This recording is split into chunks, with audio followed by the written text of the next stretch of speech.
आज हम कुछ और भी तरीके जानेंगे इंग्लिश सीखने के, राइट, इंग्लिश बोलने के, और कैसे हम इंग्लिश में सोचते हैं। इसके पहले मैंने एक वीडियो बनाया था जिसमें कुछ मेथड्स, मैंने दो मेथड बताया था मेनली। एक आपका था टॉपिक प्लस इंफॉर्मेशन का, और सेकंड था कि वर्ड को हम कैसे तैयार करें, राइट। आज जिसमें एक छूट गया था पैटर्न, आज मैं आपको बताने जा रहा हूं। पैटर्न क्या होता है कि जब भी हम कोई चीज को देख लेते हैं और उसको हम समझ जाते हैं, जब भी हम कोई चीज को देख लेते हैं और हम उसको समझ जाते हैं, हमारे माइंड में एक पैटर्न बन जाता है, और उसी पैटर्न के हिसाब से जब भी उस प्रकार की चीज को देखते हैं तो हमें उस समझ में आ जाता है। जैसे चेयर, ये पैटर्न है, ऐसे ये बैठने के लिए होता है, ऐसे होता है, राइट, ये स्ट्रक्चर होता है, माइंड में बैठ गया है, एक पैटर्न बन गया है। और जैसे ही वो किस चीज को देखता है, मतलब उस प्रकार की चीज को, ओ चेयर है, ये टेबल है, राइट, ये चीज हमें ध्यान रखना होगा। इसमें जो हम पैटर्न की बात कर रहे हैं, ये हमारे दो प्रकार के पैटर्न की बात कर रहे हैं। एक तो फ्रेज और स्ट्रक्चर की बात कर रहे हैं। अगर फ्रेज आपको नहीं समझ में आता है, दैट्स ओके, कोई बात नहीं, लेकिन ये तो आपको समझना होगा कि कई वर्ड मिला करके, जैसे इन द रूम,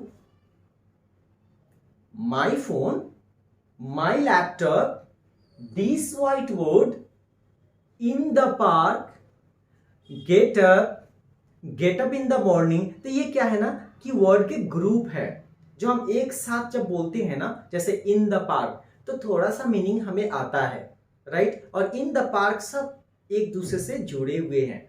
जैसे दिस व्हाइट बोर्ड, राइट, तो हम क्या करें, दिस व्हाइट बोर्ड, तो ये क्या है ना, दिस व्हाइट बोर्ड दोनों के एक साथ जुड़े हुए हैं। तो यही हमें वर्ड को अकेले नहीं सीखना है बोलने, हमें क्या करना है ना, उसको ग्रुप में सीखना है। वर्ड को अकेले नहीं, क्योंकि वो अकेले वर्ड मीनिंग नहीं देता उतना, वो क्या होता है, ग्रुप में मीनिंग देता है। तो ये ऐसे आपको करना है कि अगर कहना है कि he is lying on the floor, so on the floor, on the floor आपको ऐसे करना होगा, राइट। तो ये क्या हो जाएगा ना, पैटर्न हो जाएगा फ्रेज का, तो हमें आसानी होती है बोलने में। जैसे कि make a noise, make a noise, right, तो एक साथ बोलिए, take a bath, take a bath, अलग अलग नहीं, क्योंकि आप बोलेंगे ना एक साथ तो गलतियां होने की संभावना सबसे कम होती है, ये आप ध्यान रखिएगा। दूसरा स्ट्रक्चर मैंने लिखा हुआ है। अब स्ट्रक्चर कहने का मतलब होता है कि जैसे हमें ये बताना कि कोई एक्शन कंटिन्यू है, okay, they are making a noise, they are doing somethings, okay, he is reading newspaper. तो मैं यहां उस एक्शन की बात कर रहा हूं जो प्रोग्रेस में है अभी। तो ये मैं क्या है, उस प्रकार के स्ट्रक्चर की बात कर रहा हूं, यानी किसी प्रकार का स्ट्रक्चर हो जाएगा जिसकी सहायता से हम बहुत सारे स्ट्रक्चर बना लेते हैं। जैसे I am speaking, you are listening to me, right, तो I am speaking, he is speaking, she is speaking, right. तो इस प्रकार के पैटर्न पे हम बहुत सारे बना लेते हैं। तो ये स्ट्रक्चरल पैटर्न हुआ, क्योंकि इसे काफी लोग पॉलीग्लॉट्स जो होते हैं, जो बहुत सारे लैंग्वेजेस सीखते हैं, 20, 30, 40, 50, राइट, वे भी अपना टेक्निक यूज करते हैं, राइट। उसमें से एक टेक्निक ये भी है, जो कई लोग तो ऐसा होता है ना कि 5 या 10 सेंटेंस कर लिए और उसके बाद से वो उसी पैटर्न के ऊपर और सेंटेंसेस बनाना शुरू कर देते हैं, वो प्रैक्टिस होता है। जैसे आपको याद है इंग्लिश में इंग्लिश, राइट, वहां पे कोई एक्ट्रेस है, राइट, आई एम फॉरगेटिंग, वह एक्ट्रेस क्या करती है कि कहती है मे आई कम इन, सॉरी,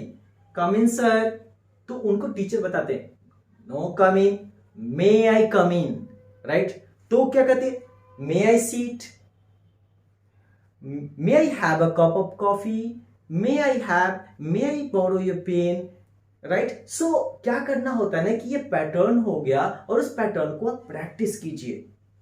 ऐसा कीजिए कि 1 या 2 या 4 जितना भी आपको मतलब लगता है कर सकते हैं, उस पर आप बोलना शुरू कीजिए, राइट। ये बहुत फायदेमंद है, बहुत अच्छा प्रैक्टिस होता है ये, राइट।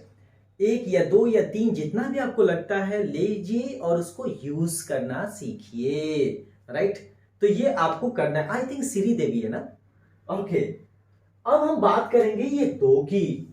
ये आपको याद है आप लोग कैसे हिंदी सीखे हैं, या जो भी भाषा आपका है, उसमें दो चीज बहुत अहम है, राइट, इंपॉर्टेंट है।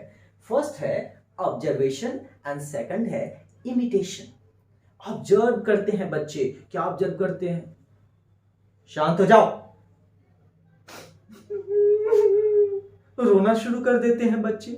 उनको पता नहीं है शांत हो जाओ का मतलब क्या होता है, छोटे एकदम बच्चे। या आप इंग्लिश में बोलो कोई फर्क नहीं पड़ेगा, लेकिन एक्सप्रेशन पढ़ते हैं आ जाओ आ जाओ मेरे पास वो क्या करते हैं ना, खुश हो जाते हैं, राइट।